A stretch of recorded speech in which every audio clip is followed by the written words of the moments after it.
This video shows how to assemble the HolidayCoro HexaTree. Now this tree is a simple cone shape. It has 6 sides as it implies. It's a fairly simple design. You can see that on the bottom here we have a base, a controller mounted here. In this particular version it's RGB, and we'll talk about your different options. You have a slot through design, and you'll see that this is a fairly simple product to build. Now, we have made this product as versatile as possible. This product incorporates every normal type of RGB and incandescent or legacy lighting out there.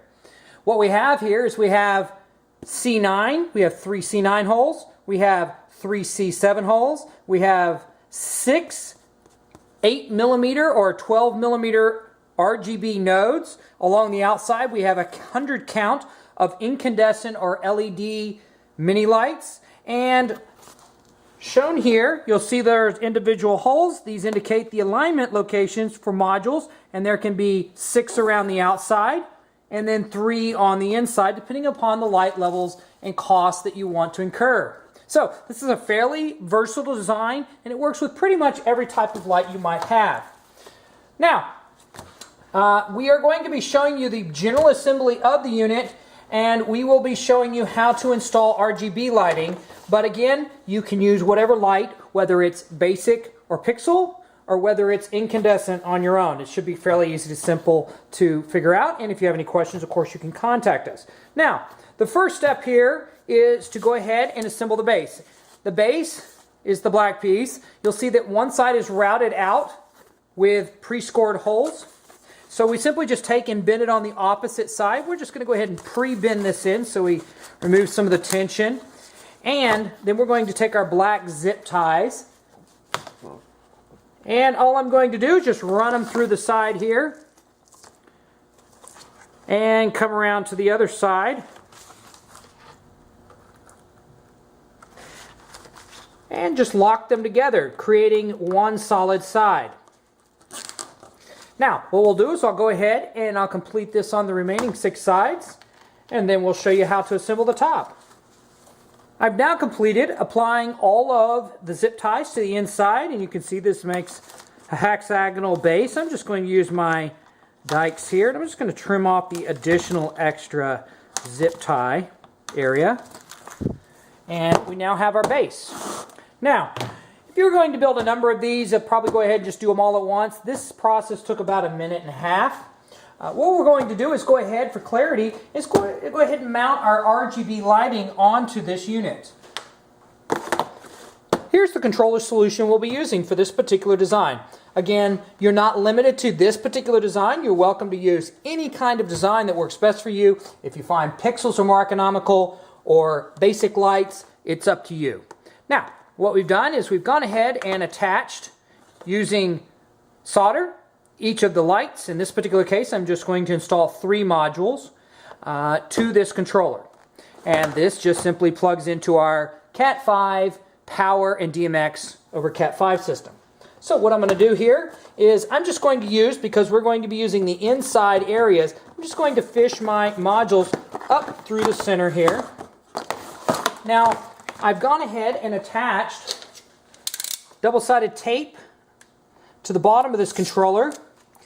To make it easier, we also recommend using hot glue. And we're just going to stick it on the bottom of this particular unit. It doesn't have to be really waterproof to a great degree. That puts the cable underneath. And we're going to come out on the top just through one of those holes that we're not using, because we're using RGB in this particular case. We're going to find the 2 holes in this particular design. Now, I could have used 6, I could have put them on the outside, or I could have even used 9, 6 on the outside, 3 modules on the inside. I'm just going to find these 2 holes. They happen to line up with the common 3-inch modules, and I'm just going to go ahead and pull the glue off, or the tape off the bottom of these modules. Now, if your modules don't come with tape, or in some cases these tapes can be a little less than ideal in terms of their strength, you can go ahead and just put on a little bit of hot glue, or stick them on and then put a little bit of reinforcing hot glue on them. That is all that's necessary. You've now completed the electrical wiring for this unit. So, what we now need to do is go ahead and build the top to go on it. So, here's our top. Now, you'll see that it has tabs at the bottom. These tabs will slide into this slot, and using the lock at the top will lock in. You'll also see that 3 of these particular tabs have holes in them. Those also correspond with holes on the bottom. These are only necessary, and we'll show you the high wind load option. They are only necessary if you live in a high wind load area. In almost all cases, that's not going to be necessary. Now, what we're going to do is go ahead and we're just going to fold it in so that the cut or that the routed line is on the inside. And when we fold it over here, you're going to see that there's a tab. This tab is a little separate piece here. And we're going to use the included fasteners. This fastener just simply has a base. We'll put it in here. And then there's a mating fastener. I simply just push this over the top of that and push the mating connector in. And that's all there is to it. I'll go ahead and do that to the second hole here. And we'll put it into this splice point here. All right. Now, to cover the remaining portion, because a flap would cause too much visual distortion, we've gone ahead and put in holes for the included zip ties. So what you're going to do, simply take your zip tie, run it through the hole, run it through the hole on the other side, and don't tighten it all the way down, just get it on until it starts clicking, because you'll need to be able to push the next one in. Again, through the inside, then back out.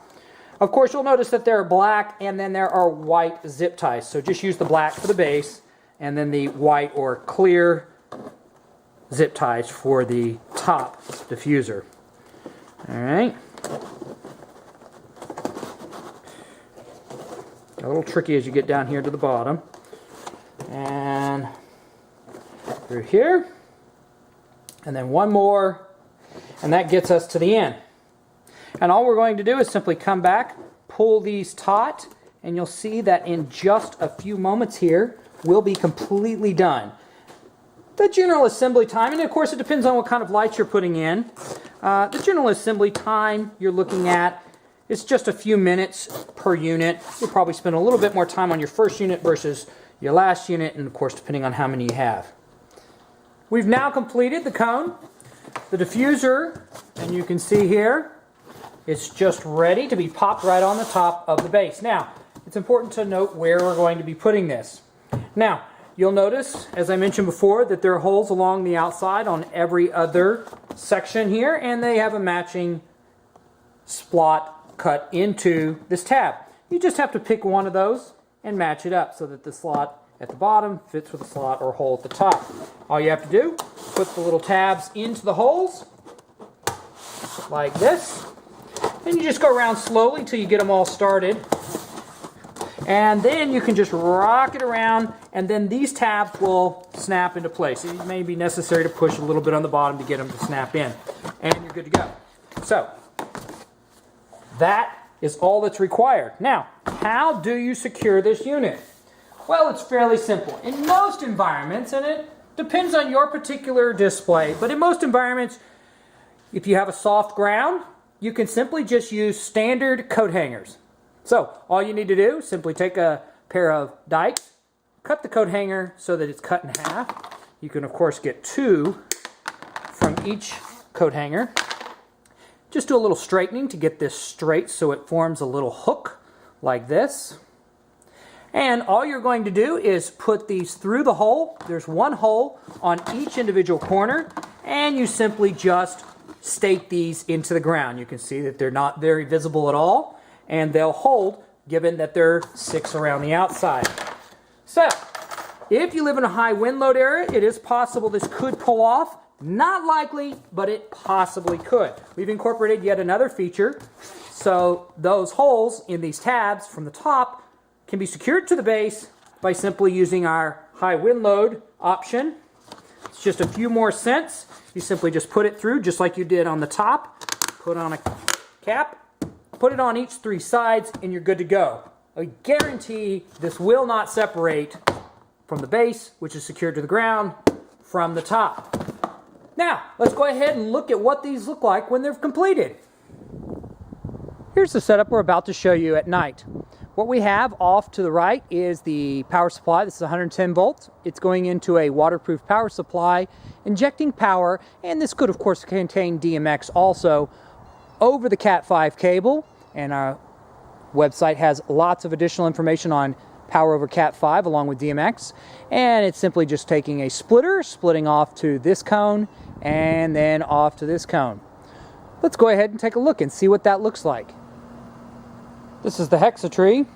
On the left we have a unit that has 3 RGB modules, and then on the right we have a unit that has a total of 6 RGB modules. So if we bring it around here, you can see a little bit closer. That unit has 3, and over here we have 6. And you can see that the distribution line is pretty even though that there's a double in the number of modules. It doesn't really affect the output by that much. And that's the Coro HexaTree.